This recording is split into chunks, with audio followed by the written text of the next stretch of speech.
Welcome guys. Today we move to transformation of sentences, जिसके अंतर्गत है आज conversion of simple and complex sentences. अभी हमने सिंपल से कॉम्प्लेक्स बनाना सीखा था, लेकिन आज हम सीख रहे हैं कॉम्प्लेक्स से सिंपल बनाना। तो क्या है आज? Transformation of complex sentences into simple sentence by changing noun clause. क्योंकि कॉम्प्लेक्स सेंटेंस में तो दो क्लॉज होंगी, एक मेन क्लॉज और एक नाउन क्लॉज। आज हम मेन क्लॉज को रखेंगे और नाउन क्लॉज का जो सब्जेक्ट और वर्ब है उसका पार्ट्स ऑफ स्पीच चेंज कर देंगे। जो चीज़ की आवश्यकता नहीं है उसको हटा देंगे, नहीं लेंगे, ओमिशन कर देंगे। उसका भाव आ जाना चाहिए और उसको जोड़ देंगे मेन क्लॉज के साथ। वो क्या बन जाएगा? Simple sentence. किसे कहते हैं सिंपल सेंटेंस? जिसमें एक सब्जेक्ट हो और एक वर्ब हो। बाकी जो आप जोड़ने वाली बात कर रहे हो वो ऑब्जेक्ट हो सकता है, वो कॉम्प्लीमेंट हो सकता है, वो एडजेक्टिवल फ्रेज हो सकता है, वो एडवर्बियल फ्रेज हो सकता है। कोई भी पार्ट्स ऑफ स्पीच उसके आगे आ सकती है, लेकिन वर्ब नहीं आएगी, सब्जेक्ट नहीं आएगा। The boy is responsible for what he does. वो लड़का जिम्मेदार है, वो लड़का उत्तरदायी है। जो कार्य वो करता है उसके लिए वही उत्तरदायी है। जो कार्य वो करता है लड़का जो करता है उसके लिए वो स्वयं उत्तरदायी है। ये अर्थ हुआ। अब आपको इसका एक सब्जेक्ट और एक वर्ब रखना है। देखो यहाँ पर तो दिया है व्हाट ही डज, ये है noun clause. The boy is responsible for his doings, for his deeds. जो डज है ना उसका नाउन बना दो और ही का हिज अपने मतलब उसका केस बदल दो, ऑब्जेक्टिव केस में रख दो। The boy is responsible, the boy subject, is verb. बस सब्जेक्ट और वर्ब आ गया, अब कोई सब्जेक्ट वर्ब नहीं आएगा। द बॉय इज रेस्पॉन्सिबल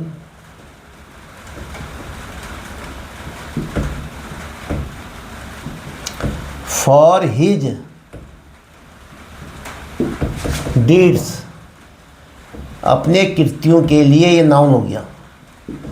लड़का अपने कृत्यों के लिए, अपने कार्यों के लिए स्वयं उत्तरदायी रहेगा या स्वयं उत्तरदायी है, स्वयं जिम्मेदार है।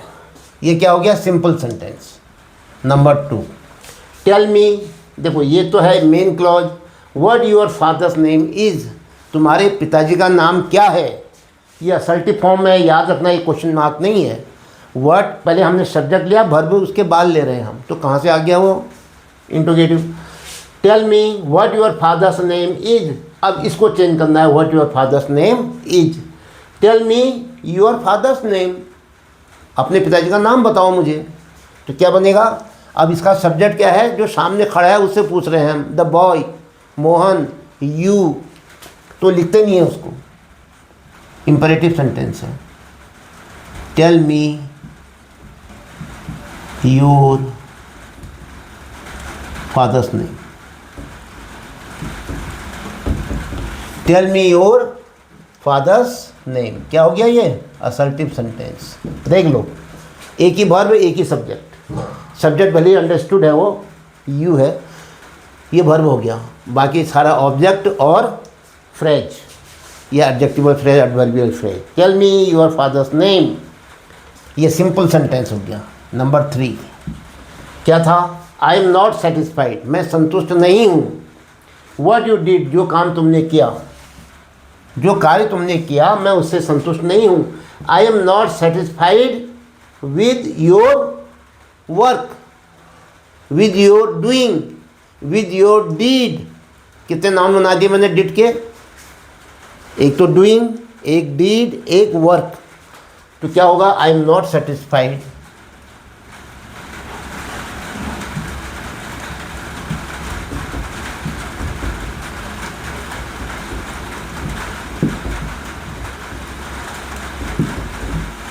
विद योर वर्क, ऐसा लिख दो। तुम्हारे कार्य से, प्रीपोजिशन लगा दो यहाँ पर, विद योर वर्क। मैं आपके कार्य से संतुष्ट नहीं हूँ। I am not satisfied with your deed, I am not satisfied with your doing. तो यू डिड वर्क से मिल गया है। I am not satisfied with your work. अगर आपने कहा साहब भूखा, अगर डूइंग करते क्या बुरा है? कोई बुरा नहीं है। योर डीड लिख दो और अच्छा रहेगा, कीर्ति। मैं तुम्हारे कृत्य से, तुम्हारे कार्य से संतुष्ट नहीं हूँ। क्या हुआ? केवल एक सब्जेक्ट एक वर्ब आई है और क्या है ये? Simple sentence. क्या क्या आपने नाउन क्लॉज को रिप्लेस कर दिया, उसका सारांश ले लिया, उसकी पार्ट्स ऑफ स्पीच चेंज कर दी। Yes, we hope that better time will come, हम आशा करते हैं कि अच्छा समय आएगा। तो क्या अर्थ हुआ इसका? वी होप फॉर, बोलो, a better time. We hope for a better time, we hope for better time, बस इतना ही लिखो। वी होप, सब्जेक्ट और वर्ब आ गया है। अब देखो यहाँ प्रीपोजिशन लगा रहे हैं हम, फॉर बेटर टाइम।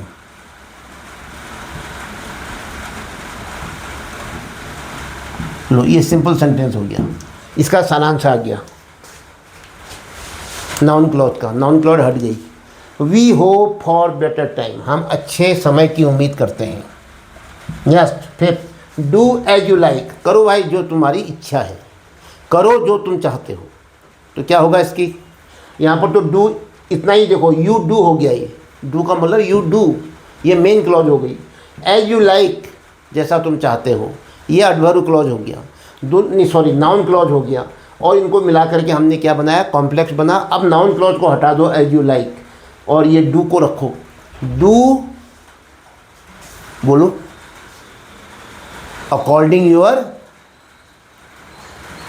लाइकिंग। अब वर्ब और सब्जेक्ट नहीं आएगा, डू तो आएगा, इंपरेटिव सेंटेंस है, यू छिपा हुआ है, सब्जेक्ट वो हो गया और डू हो गया वर्ब। डू से शुरुआत करोगे, डू अकॉर्डिंग के अनुसार, अपनी इच्छा के अनुसार काम करो। Do according your liking. Low, liking जो है ये क्या हो गया? जेरेंड है, नाउन का काम करता है, इसलिए ये नहीं कह सकते कि ये वर्ब है। अपनी इच्छा के अनुसार काम करो, अपनी पसंद के अनुसार काम करो। एक सब्जेक्ट एक वर्ब, बाकी उसका कॉम्प्लीमेंट है या उसका फ्रेज है, उसका पार्ट्स ऑफ स्पीच चेंज कर दिया, नाउन है। Next, I am anxious to know where your father lives, मैं बड़ा इच्छुक हूँ, मैं बड़ा आतुर हूँ, मैं बड़ा उत्सुक हूँ जानने के लिए वेयर योर फादर लिव्स, आपके पिताजी कहाँ रहते हैं। ये नाउन क्लॉज हुआ, पिताजी के आवास के बारे में जानना चाह रहे हैं, उनका परिचय है। तो क्या कहोगे? I am anxious of your father's residence, कहाँ तुम्हारे पिताजी रहते हैं, क्या कहते हैं उसको? रेजिडेंस कहते हैं, नाउन बन गया। तो क्या बना? I am anxious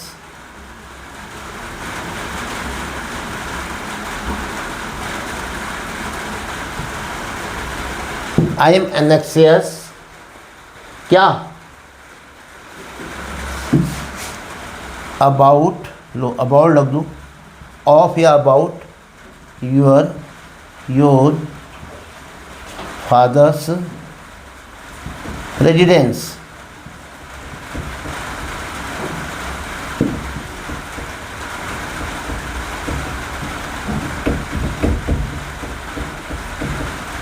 I am anxious about your father's residence, मैं आपके पिताजी के निवास स्थान को जानने का उत्सुक हूँ। Yes, I agreed to what he propose, उसने जो प्रस्ताव रखा था, उसने जो प्रपोज रखा था, आई अग्रीड टू, उससे मैं सहमत हूँ। तो क्या हो जाएगा? I agreed to your proposal. Propose जो वर्ब है उसका नाउन बना दो, proposal. I agreed at your proposal, I agreed to, I agreed to your proposal. लो, और भी आसान हो गया, इसको प्रीपोजिशन मान लेता हूँ मैं।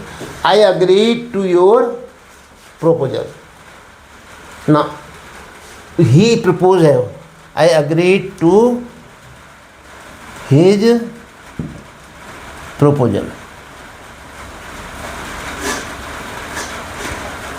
I agreed to his proposal, उसके प्रपोजल से मैं सहमत हूँ।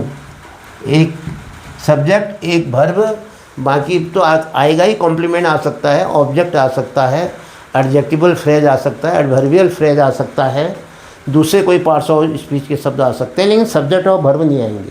सब्जेक्ट और वर्ब एक ही रहे